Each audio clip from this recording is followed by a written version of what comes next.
Good morning, Jake. What's happening over there in Wyoming, Dr. Clendenning? Well, the Michael Libercci, it's still green, man. Like it is remarkable. We've had a ton of rain lately, very un-Wyoming like. I'm loving the fact that we actually have some green and some moisture, and it's awesome, man. I love it. How's it going in the eastern part of the world? Got it. Well, it's getting hot and it's coming off of 3 days of Armageddon rain. Armageddon rain. I can respect that. I can get that. So cool, man. All right, what are we digging into today? What's important? What's on your soul? Oh, man. If I got into all that, I don't even know what I would do. What's in my soul. So if we break it down, right, and we look at a business and we look at the entrepreneur and we take a look at the transactional part of the way business works, right? And then we look at pricing for value, two key components. Pricing for value, right, definitely dictates uh, your lifestyle as an entrepreneur, right? If you're not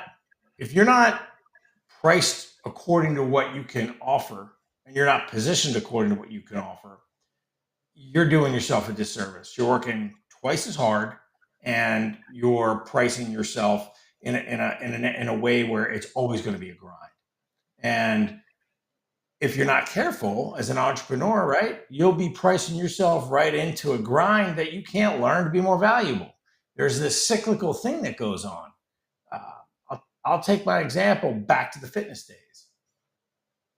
If you're at a price point, let's say somebody comes into your facility and we'll call it $45. Nobody's at that price point anymore. Maybe somewhere in remote America, 45 bucks for an hour of training. Well, at 45 bucks for an hour of training, you're at 10 hours a day to 450 bucks. Well, that might sound like a lot of money to some people, but in that line of work, it's very unsteady. It's very cyclical. And a lot of entrepreneurs, they forget that they've got expenses. So if you're a solopreneur or if you're a small business entrepreneur, you have salaries to pay, insurance. That 45, man, you might have $8 in profit, depending Ugh. on your situation. So I want to dive more into the price for value and educate and support people there. Then let's move on as we say price for value, and then let's talk the transaction, because if a sale's not made, no revenue comes in. No revenue comes in, you don't have a business, you have a hobby. And this isn't a hobby show. I mean, I guess it could be. It's not a hobby show, last I checked. So, price for value. Give me the psychological strategy there, and then give me the let me see what the market bears strategy. Let's go. Ugh. So when you said two things happened there. When you said 45 bucks an hour, I almost had a stroke. And then when you said $8 an hour in profit, I threw up a little. Like, oh my God, that hurt. That hurt. That like physical pain. I'm thinking back, and I could honestly say it's been like 30 years, and I'm dating myself here. I'm well aware of that that was even a space that you could afford to exist on this planet, like making that kind of money. Like $8 an hour profit right now, unless you're living in a van down by the river, which I'm dating myself again with that quote, like you There's a ain't lot of people making that it do on that. that. Your business isn't going anywhere. Now, you've heard me say it before, we can't go broke making a profit. That's true. If you're making a profit, that's true. So you have to define that. And we were talking a little bit about P&Ls. So let's define this a little bit. And I don't want to use 45 bucks an hour because that hurts my soul. I want to at least use 100 bucks for one that is round numbers. It's easy math. We cool with that? Yeah, I'm cool. Minimum 100 bucks an hour. All right. So if you're 100 bucks an hour as gross, right? Gross income, gross revenue. If we go to the profit first model, You should be putting how much profit you want to have as line item one in your P&L. So you got to say, okay, I don't operate or do anything without a minimum profit of 25%. Okay. Again, I'm picking round numbers. That's still a nice number. Not the high end of profitability. It's not tanking. It's okay. So we're going to say 25. So now we have 75 bucks an hour left with which we can say, all right, I got to pay myself. Profit is not your salary. I'll say it again. Profit is not your salary. We've got some great people like Chad and Amanda and a lot of people, they've beat us to death with this stuff. They're the finance and Emily, they're great financial people, but I get how this works. So what is your salary? What is your value? Well, we can back into this too. So we got 75% left over. The reality is most businesses are operating at about 30 to 40% of cost of sales. Well, that if you call it 40% cost of sales, that means you have 35% left over that gets to pay salary. So you're making 35 bucks an hour. That's what you make, you personally. Now the business has 25 bucks profit, you make 35 bucks an hour and you're able to pay all your bills. As long as you're following along with all of that. Now, at that point, you have to look at this and go, what's my lifestyle? What do I intend to, where am I going? You're noticing here, well, I want you to notice. I'm not going to say that. I want you to notice here that I'm not talking about in this particular moment what the market says they think I'm worth. I am talking about what I believe I am worth in my personal, what I have built, the products that I've built, where we are at. I'll be honest with you, and I will tell the whole world this. And you and I have talked about this. If I personally, in my not gross revenue, in my net revenue, what I make per hour, if I don't make 500 bucks an hour doing it, I'm not going to do it. It isn't even worth my time. It isn't even worth my effort, my stress, my issue if I can't do it for 500 bucks an hour. Now my cost of business and my cost of sales and our profit model are different. So therefore, I know if I'm going to say I'm going to get on stage, I got to make 1,000 bucks to go get on stage to speak for 60 minutes. I have to because that's what and that's where I am. Now that's even low for me. That's my floor is 500 bucks an hour is what I'm willing to accept. And at no point did you hear me say, what do I think the market says I'm worth? Now that gets into a whole limiting belief thing. And we want to march down that road too. But like when you hear me kind of bust through the P&L space, anything that like popped up there I forgot to talk about or something that I didn't say, so I mean, was it clear cost of sales, salary, and profit first in that profit, which is a great book. If you haven't read Profit First, I'd suggest you guys read Profit First. It's a great book. I think you hit everything on the head. I just think sometimes with a solopreneur, it's or even an immature entrepreneur, right? You kind of Ooh. think cash flow is just going to take care of it all. Like, oh, hey, shit, I'll spend this money and I'll just catch it up next month. I'm doing X as long as I ballpark that I don't spend at least close to it. I know that I'll probably have a couple of months to catch up on back taxes or whatever have you. And I feel tremendously like not enough people focus on that. And therefore, that's why you see so much time wasting. In other words, if you actually focus on what your profit totals are compared to what you're actually generating and what it costs energy wise to get there, your business would run a lot smoother and you would be a lot more hyper focused on the things that make sense and not just the things that are pleasure bound or you're acting like you have a job but you're an entrepreneur. So I don't think you missed a thing. I don't. I just want to echo the point of guys and ladies when you're out there and you're in this space, even if it's a quote unquote side hustle that you're using to reduce your expenses, take it seriously. Literally take it seriously. Like your every dollar, 30% of that's probably yours. The rest is out. Or what do we say? 45 is yours. The rest is out. You know, and I don't care what you're doing. I don't care if you're working out of your house and your expenses are low. The idea is maybe not to generate a profit and run away with it. You still have to do something with those proceeds.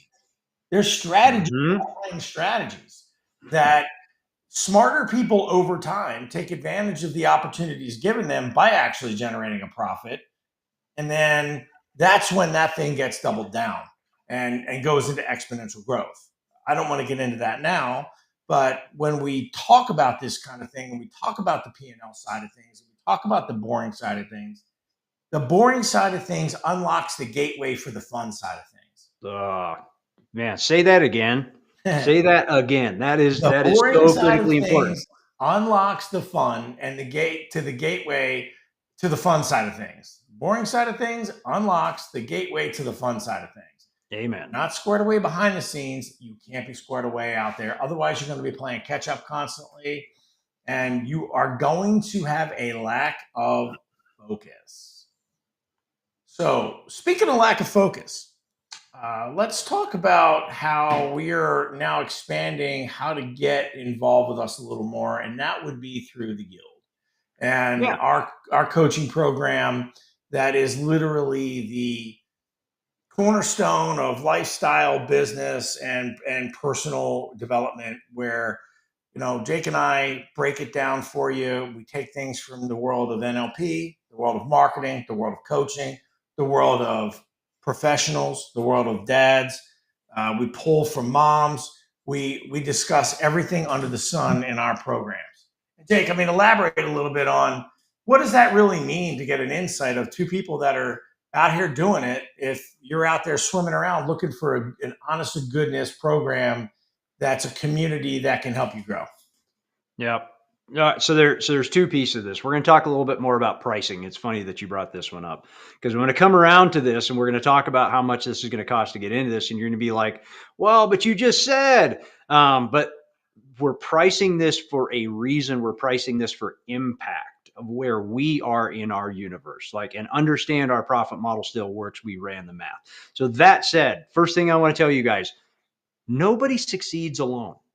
You can say I'm a solopreneur. I'm a what did you just call it? An immature entrepreneur. I am capitalizing on that. I love that. I'm in that space. I have to do all the things, and I'm the one that's getting us to seed. Well, for one, no, that's crap because you wouldn't have a business if you didn't have customers. So therefore, your customers are part of your business. Your partners, the people you and all the leverage. So nobody succeeds alone. That said, you've got to have the mentors, you've got to have the role models, you've got to have the support, you've got to have the community. You need the coaching. The vast majority of business owners are too cheap to invest in coaching, which means they're too cheap to invest in themselves. If we go back to the fitness world, hey, I'm going to go run this marathon, but I'm going to train myself because I'm too cheap to hire a trainer. Dumb, dumb, dumb. You want to get there faster, go together.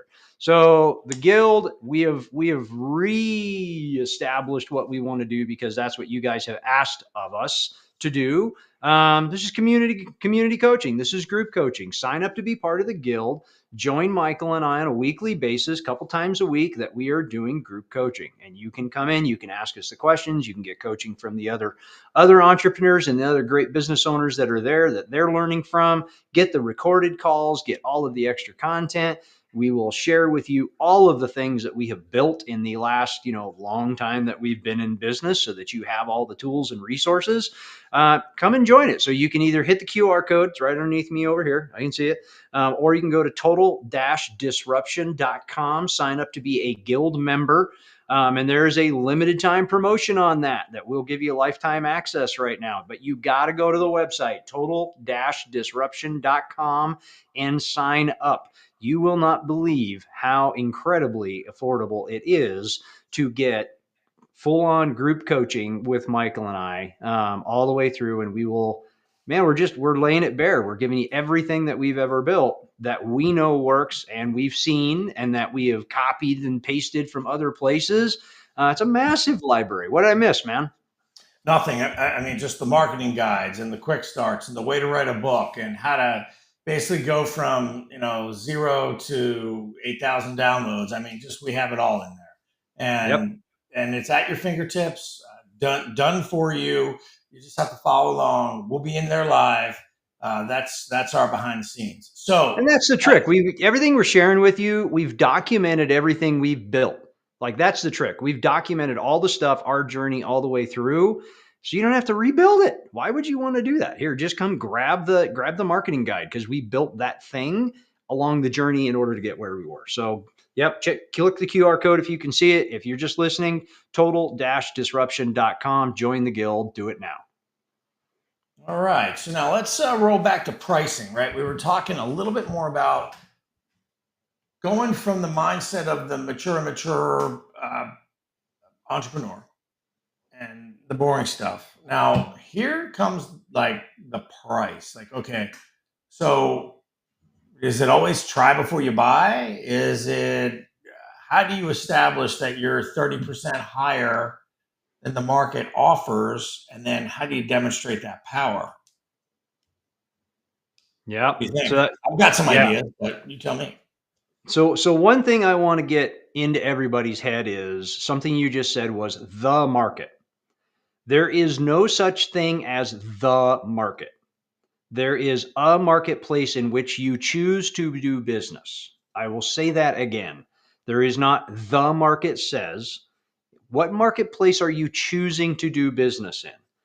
Are you doing business with your high ticket program in the Dollar General parking lot, the dollar store? Or are you doing it at Nordstrom's? What marketplace are you choosing to do business in? Because the marketplace that you choose to do business in is going to a little bit dictate your pricing. Now, if you've got 5-star white glove service for Nordstrom's, much like we do, you do business at Nordstrom's. We don't necessarily go hang out in the flea market parking lots. That's not the thing. How are you valuing yourself? Yeah, it's right over there. Right? How are you valuing yourself and what market are you doing business in? It's where you choose to make the impact is how you're going to set pricing. That's the story I want to kind of pre-sell here in where we're going with this. So when you hear me say a marketplace, when we're establishing pricing, so pick one, Mike. Like pick an industry, pick a marketplace. Let's walk through a pricing strategy. I mean, the best, coaching's kind of terrible because it sounds a little cliche. Some of the best things I can think of is, my second industry, which would be the fitness wellness industry, and price points and programs inside of that whole thing. That to me is, boy, that's the most Wild West, unregulated area you could come up with. And you I can dig own. that. And I imagine that geography has a little bit to do with it in this particular aspect. If you are, let's say you are an in-person trainer. So geography will have a little bit to do with it. If you are going to train in, I don't even want to call out specific gyms here or specific areas. Like if you're going to train in a geographic region that has economic hardships, it's a pretty kind way to say that, I think. Then you are probably training to what the people can afford to pay you. Would that be fair to say? Yeah. So Okay. So then what do we do? What should we do? If we are a better trainer than that, but and we're allowing geography to be our limitation, what's our choices? okay. So interesting that you picked that up. You have to take a look at your lifestyle and where you want to go. First of all, you have to have a plan, right? You have to have a plan. This can be any home-based service provider. This could be any company going out to a home. This could be an air conditioning company. This could be a company that, whether you take insurance, don't take insurance, if you're going out to service that community in any capacity, or even sell to this community, if you want to have a certain lifestyle and you want to deliver a message for impact, you have got to sit down with a pencil and paper, and you must create a formula that's going to work for you to get your impact and get the compensation you need. So typically in areas of that nature, what you want to do is you want to go one to many. And you want to either one to many, decrease the amount of face time with somebody. You could always offer more amenities, books, services, virtual, right? Go outside the zone. But if you're, let's say you have blinders on and you have no access to the internet and no access to be able to get your brand out there and all this other nonsense that you see today, and you're just straight up trying to make a living, you've got to go one to many in situations like that. Yeah. There's plenty of people that go one to many, even in affluent areas, and do really well. And that may or may not be the case. However, if you're in one to many and you're doing group plans and the market might not bear a one-to-one unless you want to go for 15 bucks an hour. So I like the idea of write a book or put something out there somebody can buy, create a formula, that's your formula, market that formula, get people through the formula in a way that they filters through the formula. And or it's a remote thing. I have a friend of mine that I know that text messages workouts to clients and they pay him every month. Text message. He asks me half the time what to do. I give him, I throw a bunch of stuff, ideas out. It's hilarious. And he's an awesome guy. He crushes But it. look at the leverage. There's the piece I was talking about right there. He has got Mike as leverage. He can reach out and go, "Hey, I need some fresh ideas for a workout. What can I send my clients?" Yep. There you go. We don't succeed alone. Dude is not succeeding alone. Dude is calling Mike and saying, "I need some fresh ideas." That's all we got to do. That's leverage right there, man. It is. And you know this, right? One to many doesn't always work though. So the impact you're trying to get, there's got to be better people. Like in the world of everywhere, there's always going to be and has to be people that can go above the market wherever you are. You just have to find a way to get through to them. And when you set a certain rate and when you set a certain standard, right, and you're meeting and exceeding that standard, regardless, you could be in the wrong area. If you're still doing what we're talking about and not attracting the correct people, you have got to raise your level. You've got to broaden your horizon. And then you've got to go, what we'll call it, up a level or just change lanes and get over here. You know, if you're in a really beat up town, yeah, okay, fine. Go one to many and leverage people and do your videos and do everything else and then sell courses and programs. And now that's your new deal. You're still getting the impact. You realize your current area is maybe not the best for you, but you're leveraging now. We have tools and tricks and we do have the internet and there are ways to be able to leverage and to be able to get out there and go for it. So that would be so when I say all that, what are you hearing when I say all So that? there's two things I want to touch on before we run out of time, and I know we're heading. Well, three things. One is Mike mentioned write a book. We have a new book coming out. You're going to get the email stuff for that. You're going to see it, buy the new book. So there you go. There's the hard sell. The two pieces I want to touch on this one are a lot of these immature entrepreneurs. It's hard to say, but I'm getting used to that. I love it. Are coming out of a job. They're coming out of a salaried or an hourly role, so they believe their value is predicated on this. And a lot of times when they're setting pricing, they're saying my lifestyle equates to the 40 hours per week. If I want to upscale my lifestyle, I'm going to add 2 more hours of overtime per day. Dangerous, dangerous, dangerous. That is not how it is. You need to do what Mike's talking about. You need to up level a little bit. So there's a conversation there. Let's have it. The second one that I want to bring up in this is there's a pile of people right now. There's somebody, I promise you, listening to this right now that's like, well, I just want to make an impact and I want to serve my community and I'll charge less to make sure, right?